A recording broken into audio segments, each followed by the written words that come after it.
Hello అండి, నేను మీ మధుభార్గవి. ఇవాల్టి మన ప్రోగ్రాంలో పప్పుచారు వెజిటేబుల్స్ వేసి ఎలా చేసుకోవాలో సాంబార్ చూపిస్తాను రండి. దానికి కావాల్సిన ఇంగ్రీడియంట్స్ ఏంటో నేను మీకు చూపిస్తాను చూడండి. కావాల్సిన పదార్థాలు: కందిపప్పు కడిగి శుభ్రంగా 2 గ్లాసెస్ వేసానండి. దీంట్లో 2 కప్స్ నానబెట్టుకొని ఒక ముద్ద మన పిడికిలంత చింతపండుని నానబెట్టుకోవాలి శుభ్రంగా కడిగి. ఉల్లిపాయ, దొండకాయ, మునంకాయ, వంకాయ, టమాటా, కరివేపాకు, కొత్తిమీర. కందిపప్పుని ఇలా కుక్కర్లో వేసుకొని ఒక 2 విజిల్స్ వచ్చే వరకు ఉడికించుకోవాలి.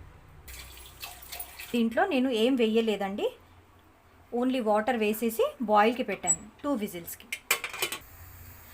పక్కన ఒక కుక్కర్ పెట్టేసుకొని దీంట్లో ఎండుమిర్చి, కొంచెం అంత ఆయిల్ పోసుకోండి. దాని తర్వాత ఎండుమిర్చి వేయండి.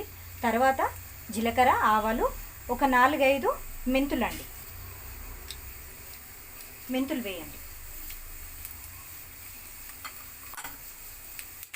అవి చిటపట్లాడుతూ ఉండగా ఆనియన్, మిగతా వెజిటేబుల్స్ అన్నీ వేసేసుకోండి.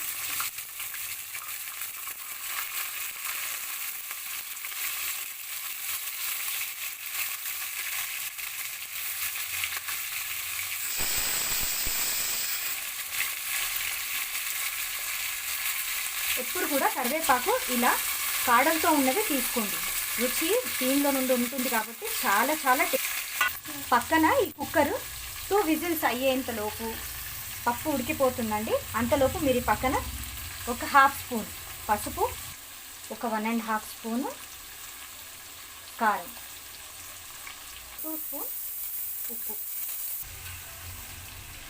ఇలా చక్కగా కలిపేసుకొని కొంచెం కారం, ఉప్పు వాటికి మాగాలండి. ఇవి కొంచెం మాగిన తర్వాత దీంట్లో కొన్ని వాటర్ పోసేసి విజిల్కి పెట్టేయండి.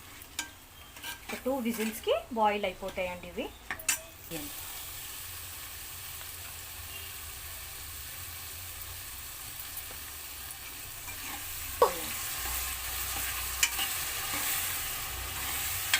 ఇలా వాటర్ పోసేసి వీటిని ఒక 2 విజిల్స్కి పెట్టేసేయండి. 2 విజిల్స్ వరకు ఇది బాయిల్ అయిపోతుందండి. ఇప్పుడు ఒక 2 విజిల్స్ అయ్యే వరకు 2 విజిల్స్కి మెత్తగా ఉడికిపోతుందండి. తీసేసి దీంట్లో ఒక 1/2 స్పూను ఉప్పు వేసి ఇలా రుబ్బేసేయండి మెత్తగా. నేను చింతపండు ఈ స్ట్రెయినర్లోనే ఇలా చింతపండుని పిసికేస్తాను. తీసేసి పెట్టిన ఈ గుజ్జుని ఈ పప్పులో వేసేస్తున్నాను.